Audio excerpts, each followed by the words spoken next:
Alright folks, we are live. So in this video, I'm going to be covering why Ethereum is going to go to a new all-time high. And we are literally at a crossroads of this whole new Ethereum 2.0 and moving towards in that direction. The good thing is that I think there are many points of validation why Ethereum is going to go to a new high. This is not a hype video because I don't believe in doing all the price predictions for no reason. But I truly believe that right now, based on what I've studied and understood about the whole Ethereum 2.0 process, how much most people who are going to be validator nodes with 32 Ethereum, the amount of folks who are actually holding Ethereum at the moment. And when I say holding Ethereum, these are the large hedge funds to private family offices to the other known exchanges, for example, Coinbase, Binance, you have Three Arrows. These folks are holding large amounts of BTC, Ethereum, and whatever large cap coins. So in this video, I'm going to be covering a very simple understanding of why people will be buying Ethereum even though it's at $600 at the moment or 594 USD at the moment, and why it's going to actually be quite helpful for folks to do a lot of things from a financial standpoint.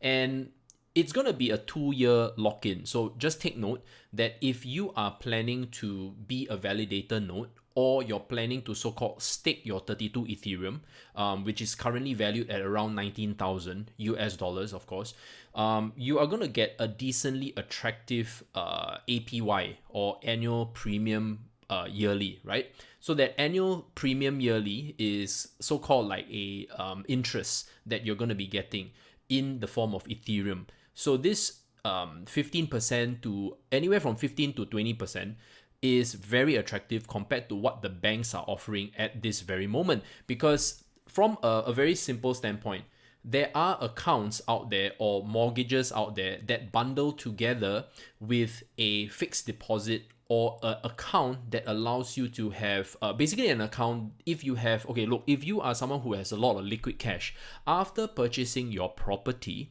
right, you could potentially get a better interest rate if you're willing to, say, deposit or park funds in a separate account. It's an interest-bearing offsetting kind of account, right? The alternative offering that a bank could offer you is a interest rate that is lower than the market rate because you're willing to park funds and provide liquidity for the bank, right?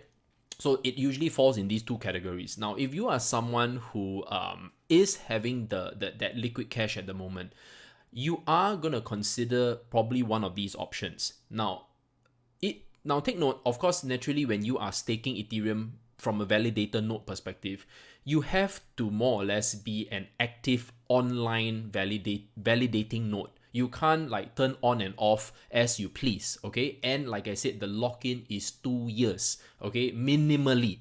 So it's not like you have the flexibility of unwinding your position anytime you like, okay? So take note on that. Now, if you're not open to becoming a validator node on your own, that means you're setting up a server at home. I think at the moment it's already going to be very easy once F2.0 really kicks off, because in the past you would have to be a miner. So you are mining your Ethereum. Now you don't have to do that. It's going to slowly and gradually transition through a number of years. It's not going to be immediate where everyone is going to be on F2.0 or everyone is going to be a validator node. So take note, it's going to take time.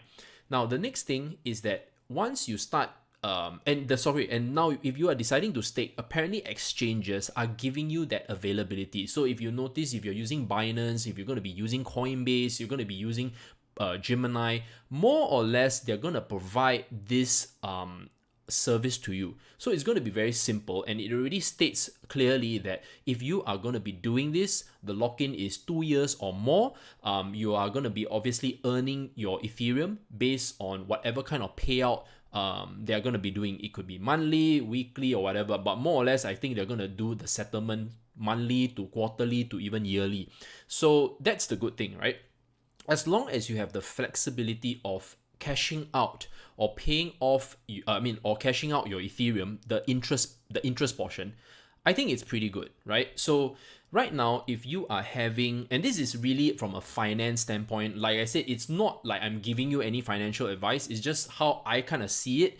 And I noticed that as long as you have some kind of loan repayment from some other loan that you took up, okay, like you have monthly repayments for your loan, credit card bills, so on and so forth, right? This is actually pretty powerful. Now, the only concern that I have is that, firstly, what will be the price and how sustainable will the price of Ethereum be once this whole thing kicks off? Is it going to be very stable where we're going to see it above a certain price point? Say, let's just put it at 600 for now, okay?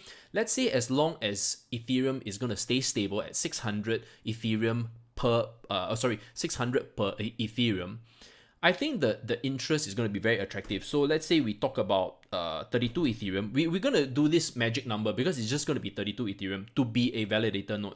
Now, is there going to be a possibility where you can do it with less? Perhaps, but let's stick it to 32 first. So 32 times 600 at the moment is 19,200. What I find most ironic or coincidental is that if you look at Bitcoin's pricing has been sustaining at this price. 1 BTC is roughly 19,200 at the moment. So it's clear that the market makers or the whales are manipulating it in such a way that, hey guys, Bitcoin, you cannot really stake Bitcoin. You can earn an interest on certain exchanges if you're willing to so-called lend your BTC. You're earning roughly a market rate of 6%.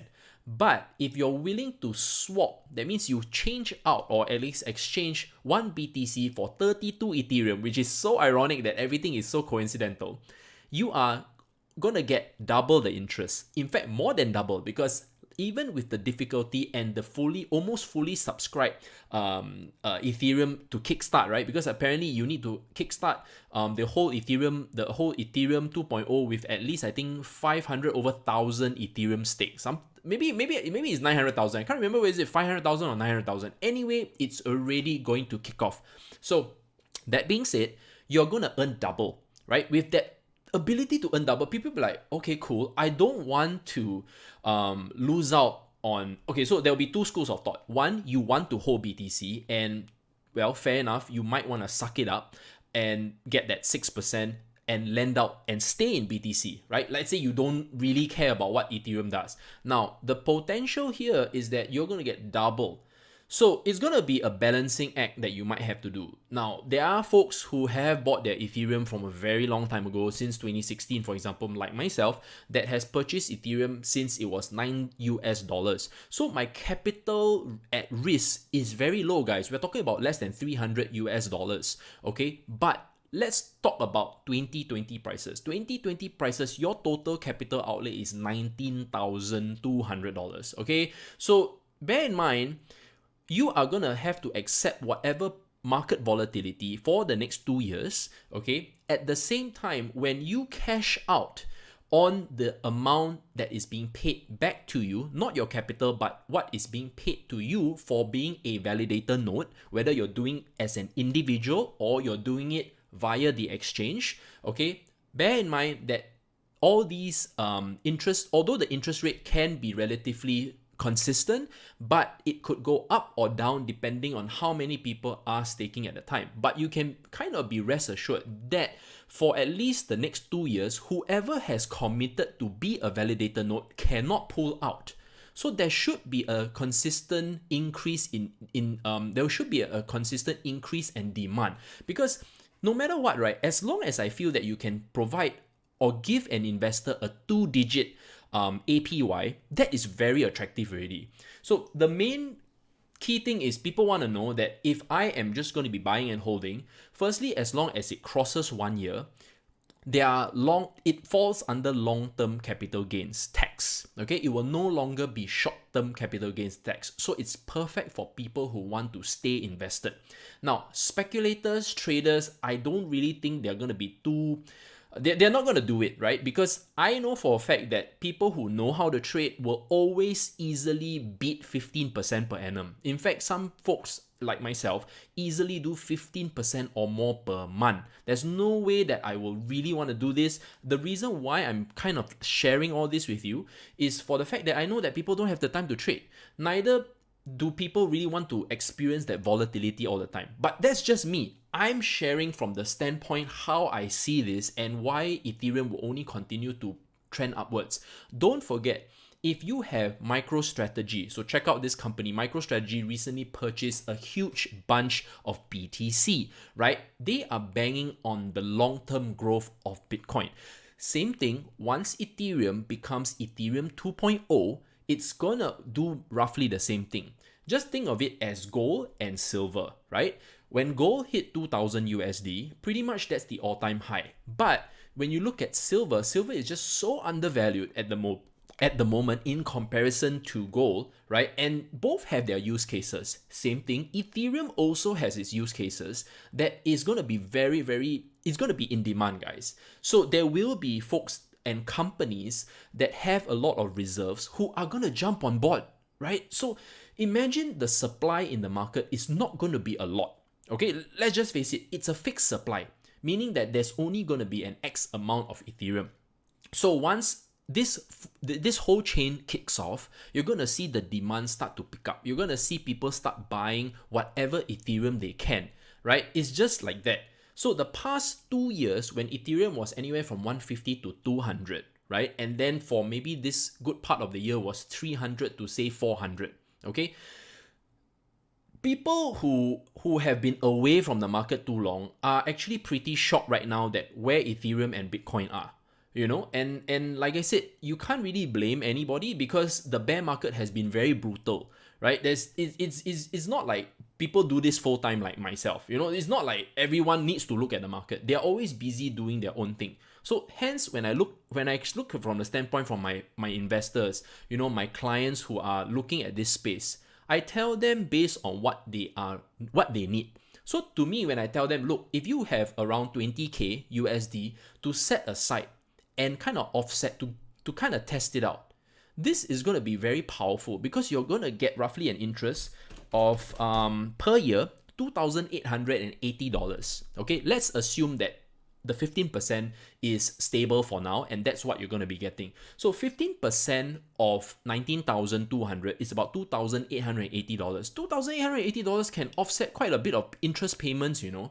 And if you were to say want to do it with a bank, you need so much more capital just to offset whatever interest payment that you will have to pay on a certain mortgage, right? Now, obviously, you have to do the math and you do the calculation based on what you are looking to pay. Sometimes you don't even need to be paying off a mortgage loan. Sometimes you can just use it to pay off your student loan, perhaps, or if you let's say, for example, if you have an education loan, you know, that you're still paying for, you need, and you really kind of build up this Ethereum stack, and you're busy just focusing on your MBA or something like that, you know, you don't really have time to trade. You know, maybe you used to have a lot of time, now you don't have so much time because you just want to complete your studies. This is a fantastic way. The alternative is everybody has car payments, right? Yeah, so suddenly the possibilities become very real. You don't have to be a developer or someone who needs to create dApps or whatever, you know. You can just look at it from a financial standpoint. How much I need to pay off my loan repayments. I don't have to top up with cash. I just have this 20k sitting around. I convert it into Ethereum. From there, I either stake it on my own as a validator node at home, or I do it through an exchange. Now, obviously, people who are very, very pro doing everything on their own, they will not take the exchange route. But you know, there are benefits with doing it with an exchange, because I kind of been watching a lot of videos who are teaching people to do and become their own validator node. And I must say it's not as straightforward. It takes roughly about a good 20 minutes to at least figure stuff out, because firstly you have to have your own ledger, right? That's your own private cold wallet, for example, MetaMask. And you have to make sure that the MetaMask website is bookmarked on your browser, because you do not want to, and especially during this time, there are going to be hackers going full on, right, replicating these links or websites potentially tricking you into thinking that that is the actual MetaMask. So you have to be very careful, guys. I'm very, very concerned because when the general public is attracted to this, they definitely want to start doing it, right? Because it makes so much sense. It's 15% per annum to potentially 20%, depending on the difficulty. It could be lesser, it could be more, okay? It could go below 15%, it could even drop to 10%. Seriously, nobody knows. But I'm just making sure that everybody understands this. So that being said, you are gonna start figuring this out. You can Google it. Box Mining has already done a full live stream tutorial on it. I mean, Box Mining, I think everybody knows Box Mining. I'm sure Ivan on Tech probably has done the same thing. And yeah, you know, so all these folks, you can go and follow them. But I'm just telling you that at the moment, you are going to be able to do all these things. And I do see the price appreciation happening for Ethereum. It's no doubt in my mind. Ethereum is going to start climbing in terms of price because as people start to come and learn about this, they're going to start buying up at whatever price because right now it's not unreasonable. Also at the same time, like I said, people who have been holding quite a big bunch of Bitcoin, right, will definitely consider. That's why it's priced in such a way. Look at it. It's just too coincidental, guys. One BTC literally gives you one full Ethereum node. These are the top two big kahunas in the whole crypto market. Like, if you want to tell me to talk about the whole yield farming thing and all the risk that everyone has to take by using a decentralized exchange, nothing wrong. There's nothing wrong with using, you know, decently well done, secure, decentralized exchanges, but the risk is so much higher. Right now, why go through the risk? You know what I mean? 20,000 is still a lot of money. So at the end of the day, Ethereum has proven itself because it's really lasted the test of time. It has gradual price appreciation. At the same time, it has one of the biggest, most developers on the planet at the moment. So that being said, that's all I have to say. It's a pretty straightforward video. I hope that I have helped you kind of understand this. If you felt that the video was of value to you, give it a thumbs up. If let's say you didn't really learn anything, feel free to give it a thumbs down. And see you in the next live stream and see you on the moon, guys.